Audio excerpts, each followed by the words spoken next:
Hi everyone and welcome to another episode of T-Dog RC. I'm Tim and in this episode we are starting the Avanti jet turbine conversion, and first job is to get the fuel tank and the thrust tube mounted into the fuselage of the Avanti.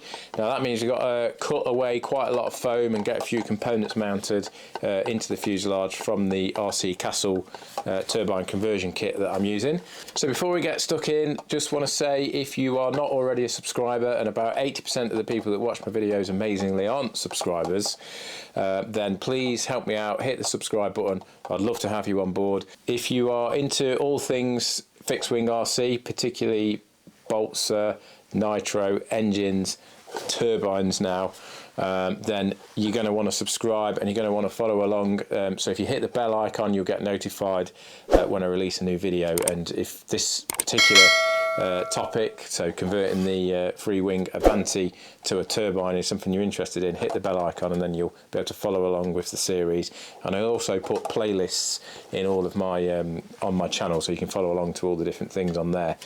Anyway, that's enough of that. Without further ado, let's get these things on the bench and let's get stuck in. Okay then, let's make a start on this beast. First thing we're going to start with then, let's get this wrapper off. Nice brand new fuselage.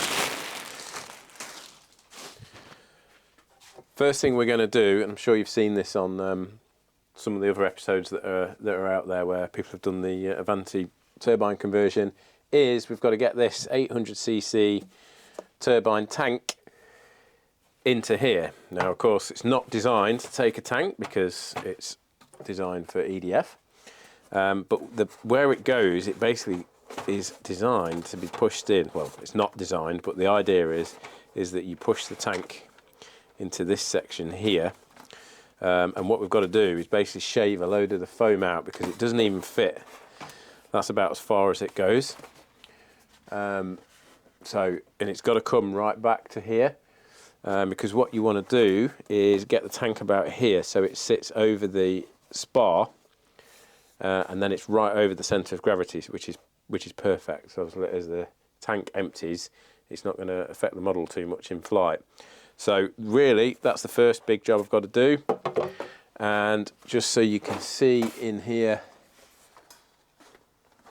you can see here that we've got these two massive blocks here which are going to need to come out, and it just needs shaving right around here as well because this is all too thick. So we've got quite a lot of material to take out, and the way I'm going to do it is really just quite brutal. I'm just going to take one of these sort of knives, extend it out and just chop away at the inside there. So I'm going to make a start of that and I shall show you how I get on. Okay, well that felt pretty brutal, taking a scalpel to a brand new model and cutting chunks out of it, but as you can see the tank has gone in. It was relatively straightforward actually. At first when I chopped some out and then I went to do a test fit and it was nowhere near, and I was thinking, oh, this is going to take a long time to get this right, but just kept chipping away at it. And I've seen quite a few people say they've ended up getting the Dremel out and Dremel it out and all that stuff. I didn't do that, but what I have done is I've made some little sanding sticks, which I've had these for ages, but they're just nice, really handy, thin. I've got 80 grit on this side, and once I got most of the material removed with the knife, I then went in with this and just sanded the insides until I've got a nice snug fit, and it is a real good fit, so that's not going to slide around at all. There's not a lot to see inside here because it's just been hacked away, but what there is you can't quite see it, but there's kind of a sort of a, oh, you can see it there, I think there's like a horizontal former, and that's where the fuel tank butts up to. So you need to make sure that you've removed enough material to push the tank up to that, and the way I checked that was basically just by turning it round and looking up through this side and just making sure that the tank was touching that former. Another little thing I did is there's a couple of cables here. I can actually bring them back forward now, but these were connected to this sort of what do you call it, like connector board here. These were connected to that, but I was worried that I was going to cut them with the knife because they were sort of dangling around in the way. So I unplugged them, fed them through this bottom board and out, and just pushed them down the thrust tube to get them out of the way. And obviously to get them back, I'm just going to have to remove this board here, but fortunately it's screwed in, so I'll just remove the screws and feed the cables back under and plug them in. They are just for the lights. Obviously I do want those to help me see it, so I will put those back. So next job then is going to be to show you how this sort of fits back in there. So it's quite a hard push, but you just keep pushing it until it stops. At one point when I did a test fit, I heard a little crack, which is quite worrying, but obviously I just hadn't removed enough material, and it was probably that the glue on that former, I should think, but feels pretty solid. And obviously you do compromise the structure slightly by taking that material out, but then when you put the tank back in, it really firms it up and gives you that strength back. So next job really is I'm just going to get the plumbing done on the tank. You do get this in the little kit. So it's some Tygon tubing, because you can't obviously use normal silicone, and then fairly standard clunk. There will be a filter going to the engine, so I'm not going to put a filter on the clunk, I'm just going to use that supplied one. What I am going to do though is just pour a little bit of my IPA into this tank and just give it a good wash out, make sure there's nothing in there, because obviously I've also been messing around with all the foam in there as well, so there is a little bit of dust hanging around. And of course that's another important thing. I really need to make sure that this is nice and clean and free from any bits of foam and stuff like that before I put the engine in. So yeah, let me have a little play around with this and get the clunk installed. Okay, so we've got the fuel tank components out, and I've made up the main tank fuel tube assembly here. I'm just using the stock parts for this. They seem okay. They're probably not the best, but that's what I'm happy to use what came with the kit. The only slight mistake I made is that one of these pipes, so there's 3 pipes. You've got the fuel pickup pipe, a vent pipe, which is very important on these because the fuel pump will suck the air out of the tank as well as the fuel. So you've got to have a vent. Otherwise it would just make the fuel tank implode. But then I was thinking I've got a filler pipe, but actually I didn't need that, and this rubber thing was actually sealed up and you had to pierce a hole in those, and obviously I didn't need to do that. But what I'll do is I'll just block that off with a piece of pipe and a bung, so that'll be fine. The reason for that was because I forgot, of course, you have this, which is the air trap, bubble trap tank, and actually you're going to fill from this line. So you've got this line that goes to the feed from the tank, and then this little one at the front goes to the pump, and then this one at the back is going to be your fill line. So we've got to get all that hooked up. So the next thing I need to do, I've just got to get this into here, which is going to be a little bit tricky with these bends in.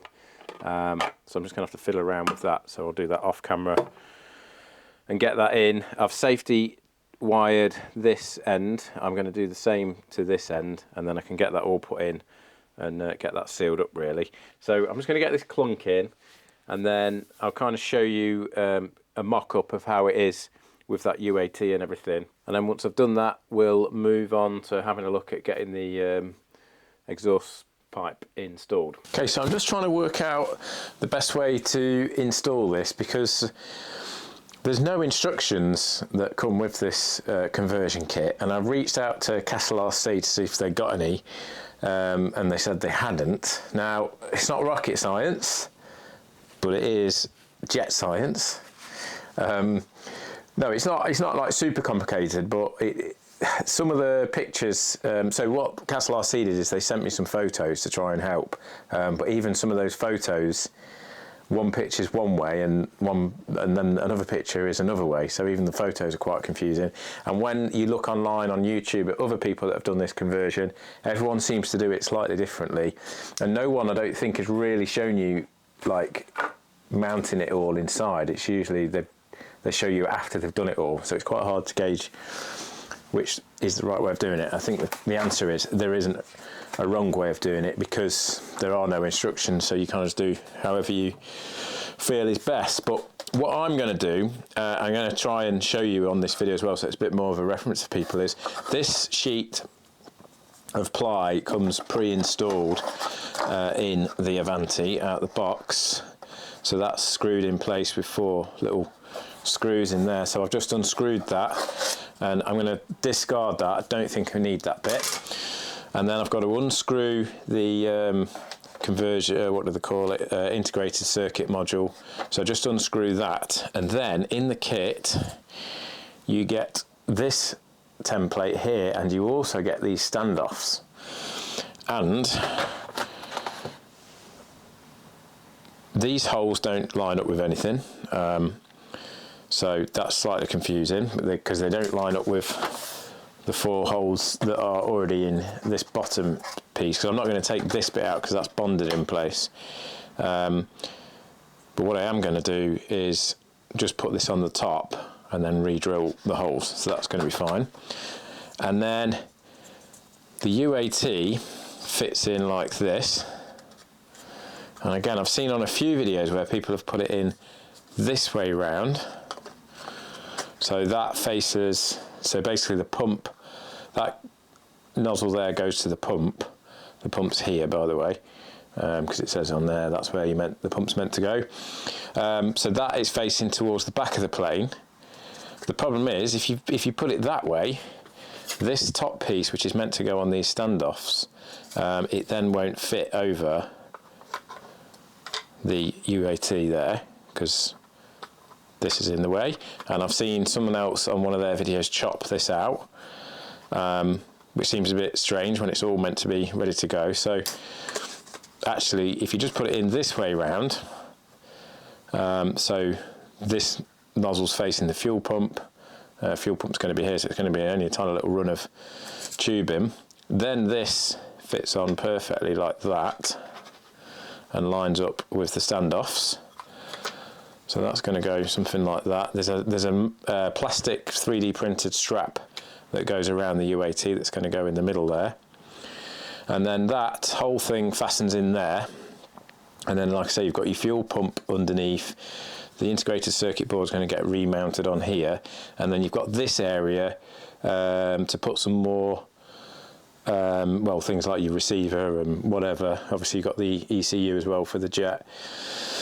And then there's a couple of other little 3D printed bits, and again, it's not clear what these actually are, but having looked at this, you can see it's got printed on here, fuel filter and shut-off valve. But again, on all the videos I've seen, people have screwed these in place but not used them, so maybe they're not the right size or whatever, but that's what these two little 3D printed bits are for. So they're for the fuel filter and the shut-off valve, and I guess it's just like a little stand for it, just to sit in, really. So I'm quickly going to get this mounted in place. I'll show you that, and then we can have a look at getting the thrust tube sort of initially set up inside here, and then we'll draw this particular video to a close. On the next video I'll go into a lot more detail around all the gubbins in here, but for now we'll just get this initially mounted so we can just have a look at how this is all going to sit inside, because what I do want to do is get the engine on the bench before I put it in the model and just give it a test run, and for that I need the tank to put it on the bench. So I don't want to permanently sort of fasten all this lot inside, because I'm going to have to take it back out again to run the engine up. So let me just have a fiddle around with this, and I'll quickly show you what I've come up with. Okay, so I think I'm getting somewhere now with this. So let me just talk you through what I've done. First thing I've had to do is, in fact, let me just turn this over and show you if I can. Okay, so this area here is where the fan normally goes, so I've just taken out the fan cover, which just unscrews. Gonna need that off anyway, obviously, to get the thrust tube in and the engine. What I realised is actually the tank, although it pushes up against this wood piece in here, there's two tabs that stick out on this wood piece, like you can see here. And it actually means that the tank doesn't go back far enough. So what I've ended up doing is just getting my razor saw out and cutting those tabs off. It was a bit tricky because it's a bit tight in there, but I managed to do it and just removed a little bit more foam. And now the tank is right up against this wooden piece without the tabs. And so what that means now is the tank's as far back as I can get it, because what I found was the UAT, which sits in this hole here, was basically hitting the pipe, so it was basically just clashing with the tank, and I think that's why lots of people have struggled, and they've put the UAT the other way round, and then they've ended up hacking the other pieces of ply to bits to get it all to fit. But I think that's the reason, because the tank's just basically not far enough back. So now I've done that, the UAT is sat in there, in my opinion, the right way round. So it's got the front of the UAT is pointing towards the front of the aircraft, and that's going to be where the fuel pump is and all that.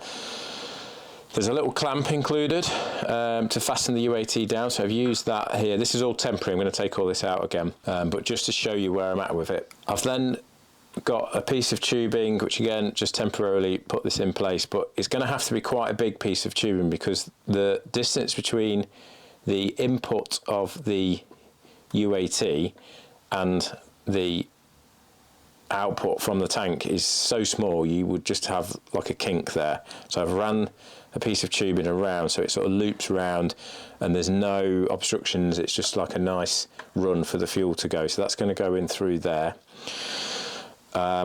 You're then going to have a smaller piece of tube, and I'll go into this in more detail in the next video when I've installed all the fuel pump and all that sort of stuff. But for now, just sort of give you an overview. So you've got a smaller piece of tube, which you do actually get in the RC Castle kit, but I've bought some more anyway, and you get some with the engine as well. But the smaller tube goes from this nozzle on the front here into the pump, and then from the pump through the filter into the engine. And then this one is basically just going to have this other piece of pipe attached to it, and that is going to be your filler line. So that all seems to work out in there, and then you've then got these two standoffs which need to come out for you to be able to get the fuel tank in. Because the other thing I've done, of course, is I've like I said in the previous clip, I've used so I've taken this piece of ply out, which is the one that came with the Avanti, and I've replaced it with the RC Castle one. So I had to unscrew the little circuit board here, or integrated circuit module as they call it. So I unscrewed that. There are holes already pre-drilled in the RC Castle one, and it all fits into there. You just have to unclip the ribbon cables to get it to go in okay, but that's all gone in there fine. And then you've got these two standoffs here, so you've got one there. These go in like these little square slots, so you'd have the other two going in there, and then there's one there which you can't quite see, but there's another little square hole that these slot into. You see there's a square peg on the end, if you like, and there's some square holes there, so that's where they slot into. And then it means that this top piece is going to sit on there, and it's going to line up with the standoff. So you've got the 4 standoffs there, and as you can see there, it doesn't obstruct the UAT. Just going to be a little bit tight where that one comes out, but that's fine. It's not going to be an issue. It's only the filler pipe. Yeah, and then that is it installed. So I'm really pleased with that. I think that's gone in as it should. So as I say, I'm not going to do anything permanent here because I've got to take it all out again anyway, because I can test run the engine on the bench. But essentially that's how it's going to be. So next job is, let's have a quick look at this thrust tube and get that installed. Okay, let's move on to this thrust tube then, or exhaust tube, whatever you want to call it. So we've got a nice brand new thrust tube included in the RC Castle kit. It's all still wrapped up. And then you've got this one former, whatever you want to call it, support ring, which goes in the back basically. So if we just get this unwrapped, and then first job I've got to do is, it's got these two brackets on the bell mouth, but they're just there for transport because these actually want to go on the outside. So I've just got to take those off. It's just an little Allen nut, so I'll just quickly do that. Okay, so this is what the thrust tube looks like, and the great thing about this Castle kit is that this is a double lined thrust tube. So there are some kits out there that are only single walled, and what that means is if you have a double lined one like this, contrary to a lot of belief, you don't need to line all of the inside of this with aluminium foil tape because this doesn't get hot. So that's a big advantage. What you do need to line, and I've already just started doing it here, you can see, is you do just need to line this bit where the engine's actually going to sit, and sort of the exhaust of the engine, just to be on the safe side. So I've started doing that. You do get, in the kit, you get a pack of foil tape, so that's good. And in terms of getting this in, one thing worth a note is you're going to have to take the fuel tank and everything back out, because the only way you can get this in is by pushing it through here like that. So just bear that one in mind. And then I've test fitted everything, and I have to say it fits absolutely perfect on there, and this is all laser cut obviously, so that's really nice. And then all we've got to do is just glue this into position. Now it doesn't need to be anything super strong, because all it's got to do is just support the thrust tube. So I'm probably just going to put this in with a bit of thick CA. I think will hopefully do the job. And I think what I'm going to do is line it up with the back of this plastic ring here, because I don't want it to go right to the very end. Okay, so I've just got that in there like that. It's a really nice snug fit. You do have to just be a bit careful when you're pushing it in that you don't go and crack it, but that goes in there really nicely. So literally just a few dabs of CA will have that secured in place perfect. But what I'm going to do before I do glue it, let's just do a test fit. So we're going to slide this thrust tube in. I have already tried sliding it in here, and it goes in relatively easy. You just have to watch out for these tabs.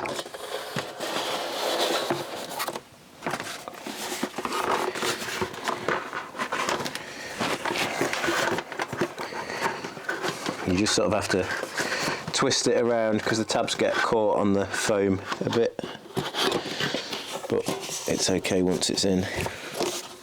And it's going to line up something like this. Now there are a couple of additional pieces to go in here.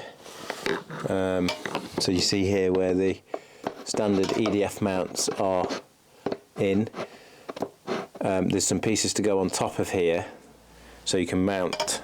It makes these a lot wider basically, so you can mount the engine and obviously this thrust tube. So I'm not going to fasten the thrust tube in place, but I just wanted to get this ring in place, and then I'm probably going to have it sticking out the back about like that, if you can see there. So that's a better angle. So it's just sticking out the back. I did see one video where someone had got it just slightly inside, and it did actually melt the foam. So you just want it poking out just a tiny little bit like that. So I think that's going to be perfect. That's how I'll probably have it mounted. But I won't obviously fasten it in place until we've got the engine installed, because we need to get it all lined up with the engine. But I'm going to get this ring at the back. Let me just show you what that looks like from the back. You'll see it's a really nice fit. There we go. See there? Perfect. Really nicely located in that plywood ring. Looking good. Okay, so that's going to see this episode done. I'm going to just get on, and I've just got some foil tape to put on this, which is the cover that goes over the engine, and I'm going to finish foiling that area where the engine's going to go as well. So I'm not going to bother filming that, but then next video is going to be basically getting the engine installed, and then getting it all plumbed in, and the fuel pump in and all that sort of stuff, and then yeah, getting the radio gear hooked up and all that sort of stuff. I'm not going to actually film assembling the Avanti because there's loads of videos of people assembling Avantis, but we'll just focus on the conversion side of things. So if you're enjoying this and you want to watch along, then I'll put links in the description, by the way, to the kit, so you can have a look at that, and the model as well, the one that I went for. And if it's something that you're interested in buying, then hopefully this is going to help you. If you've already got one of these, then by all means stick some stuff in the comments, some hints and tips. And I really appreciate everyone's support who comments on the channel, and all the people that subscribe and are friends of the channel. And if you haven't subscribed, then why not subscribe? It's completely free, and if you hit the bell icon, you'll also get notified when I release a new video. So if this is something you're interested in, then if you hit the bell icon, you're not going to miss the next episode. And if you are enjoying it, you can help me out as well by just literally hitting the thumbs up button. That really helps me out with the YouTube algorithm. So there we are. I'm going to get that template glued in at the back, and then we'll move on to the next bits. And in the meantime, I'll see you soon for the next one.